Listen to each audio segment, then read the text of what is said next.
So the second question to you, Professor, is we're seeing, at least from an India perspective, that most of the big growth of e-commerce has happened the last 3.5, 4 years time.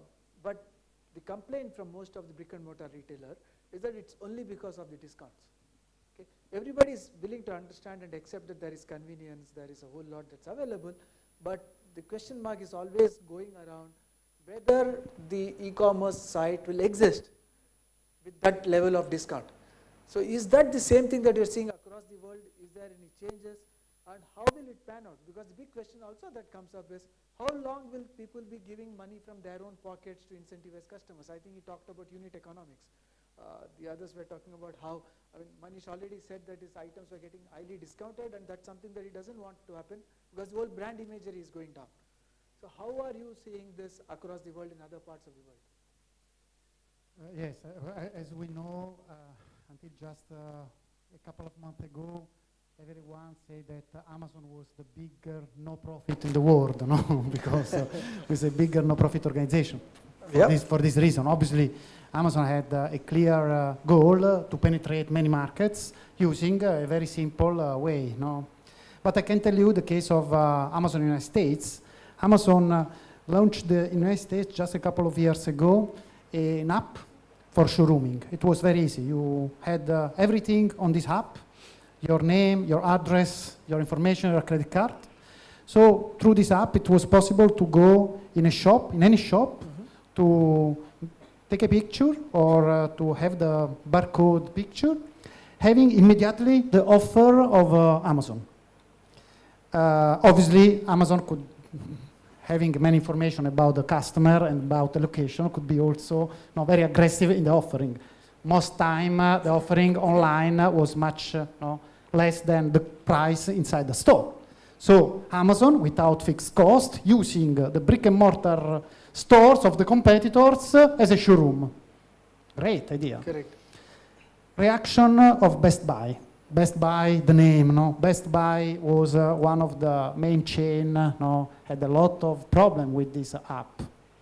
Best Buy, easy. Price matching. You want the war? Okay, it's war. It's price war. Price matching means if the customer is showing that the price of Amazon and other websites are lower than the price that I'm giving you on these articles, I will give you the best price. Okay, Best Buy, best price. So price matching.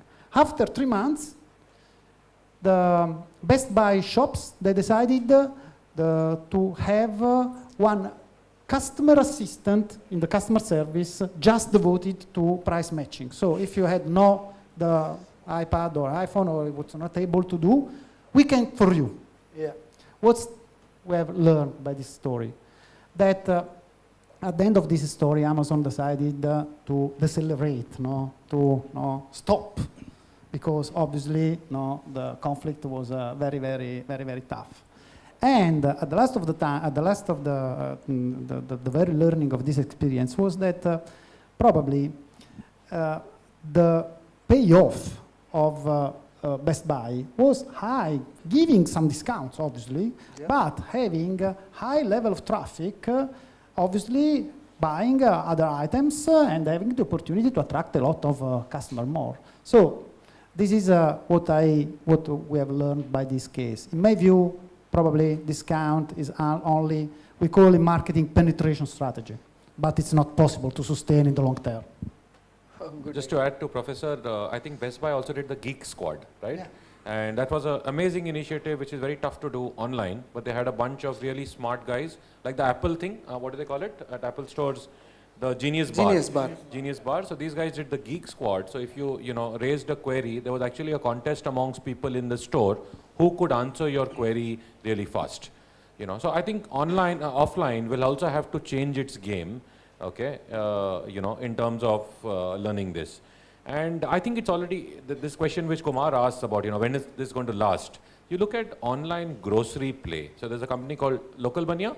I don't think it still sells. In fact, I just went to the website and just reconfirmed. They said they're renovating. Okay. Now, grocery is a very low margin business, and it's good volume. Can you really play that game? The way the Kiranas play the game. of home delivery. Can these guys really do it? So I think you're already seeing the reverse of green shoots in this business. Yeah. So that brings me to the last question, and then I'll take question from the audience. The last question, hopefully to each one of you, I think Professor has already answered it in some form, as to what do you do in this kind of an environment? Because I think the big question that's here to be answered is, how do brick and mortar retailers do things differently in the current age where there is so much of competition from e-commerce? It need not be necessarily that it's only against e-commerce, but I guess it's all about in this new technology age. So what are things that you are doing to match up to this technology age? Two very important things. One is creating enough experience. When the customer comes to your shopping mall, you got to create that experience. So he feels comfortable, if he has a sense of security when he comes to the mall, he gets the basic comfort, and he sees what he wants to see. He sees people around, he feels secure. And number two, creating the right mix of retailers within the mall.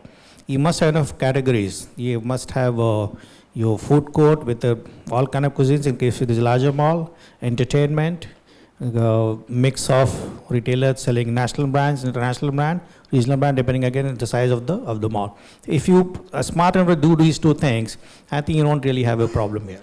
Yeah, and I think in a small, in a very rapid way, you had also talked about you doing your own price match even at a mall level. Right. So what you were talking about, Professor, I guess at a mall level they are doing. So fair enough. Yeah. So Mohit, you want to say?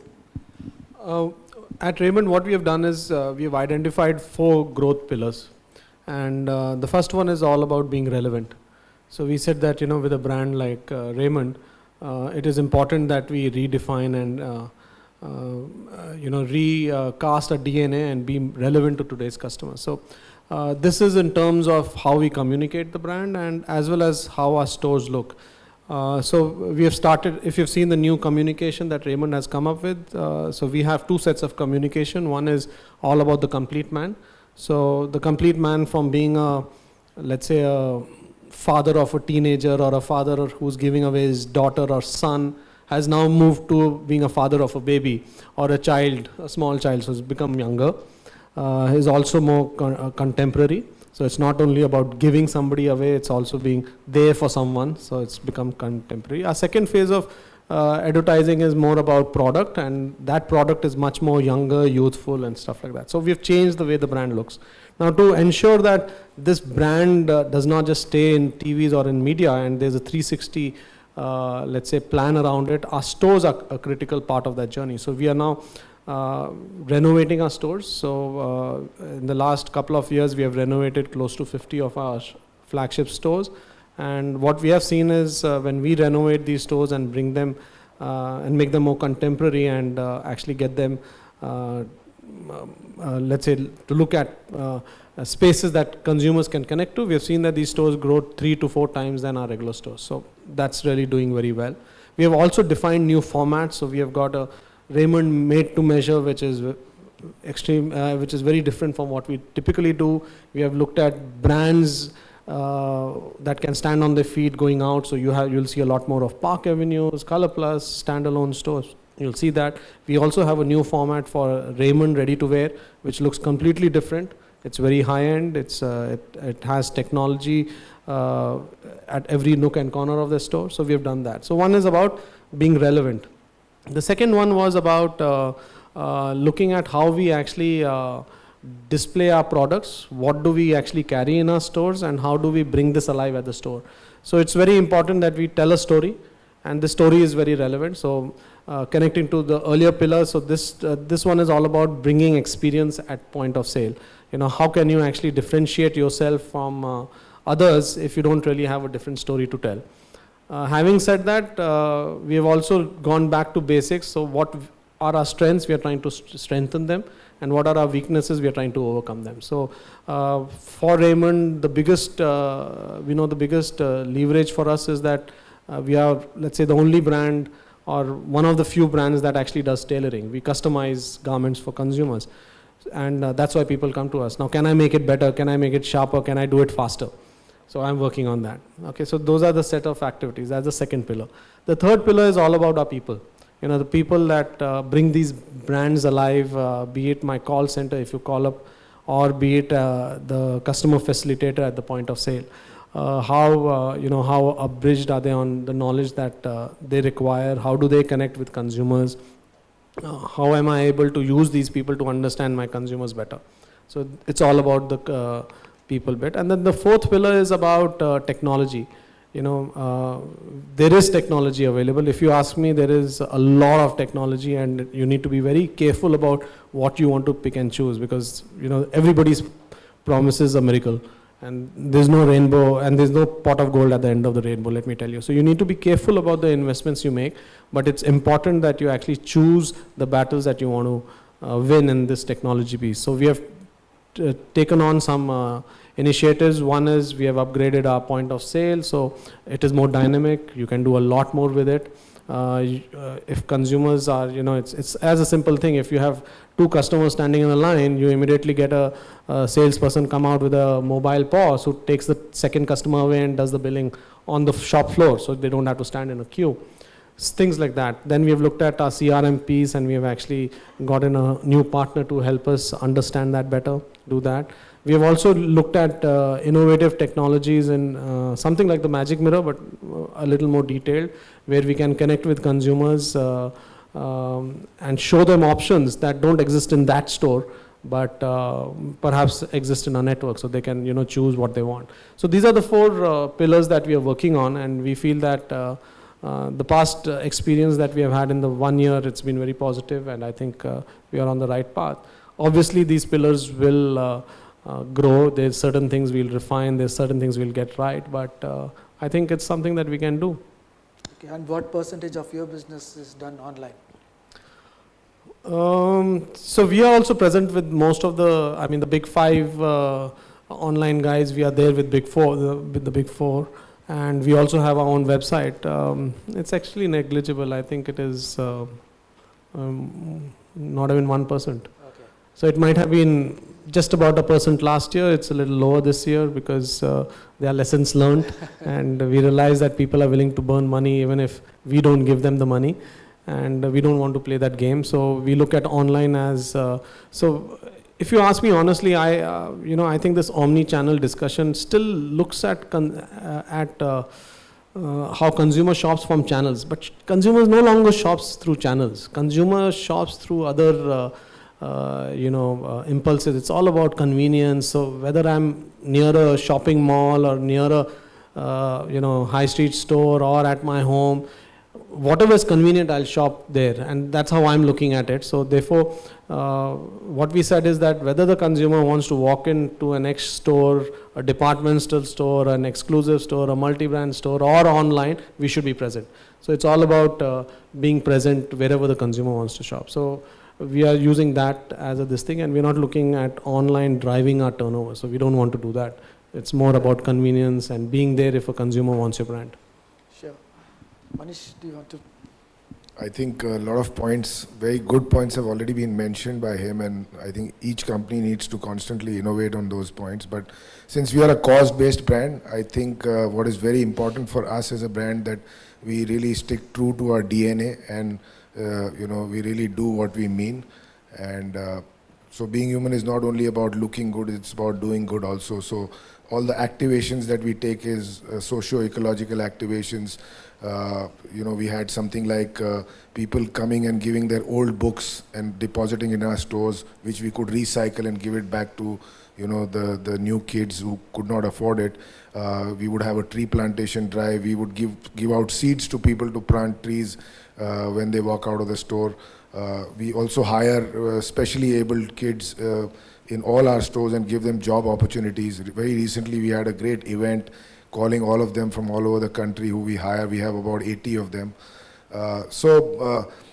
In social media you keep talking about it, in press you keep talking about it. You need to create a lot of in-store activations apart from technology, which is very important. You've got to make yourself a little different from others. That's the only way you can stand out amongst the crowded space. And we've been successfully able to do that. And I think whichever consumer walks into a Being Human stores and walks out, goes back with a smile and a lot of satisfaction in his heart. So I think as all human beings, we all deal with various emotions, and I think the world is going back to basics, and the new generation is far more aware about socio-environmental issues. So we want to make that as our key, objective to bring in that change. And apart from everything that he said, and I don't want to repeat that, but I think you need to make a difference and need to stand out amongst the crowd in order to make yourself going. And also, I think we are dealing with fashion. So somewhere I really idolize Zara, because they are one of the biggest apparel companies in the world today. They make sure that they always create more demand than supplies in each SKU that they manufacture. We are pretty much following the same philosophy. We don't make, even if we know we can sell 10,000 units of a style, we'll not make more than 3,000, because somewhere if you create that scarcity, the demand and the craze will always be more. So we work on that model. Of course, you've got to be more dynamic in terms of your planning, your timetables, and you've got to create a lot many more products and keep constantly working. But if you're into fashion, you've got to be a fashion statement and not just a consumer product. I mean, you have your cores, which gives you a bread and butter, which keeps the ball rolling, but you've got to make a statement with innovation, and that's what we do. Every 15 days, there's something new coming into the stores, and a consumer is excited to keep coming again and again to see what's new. And I think that's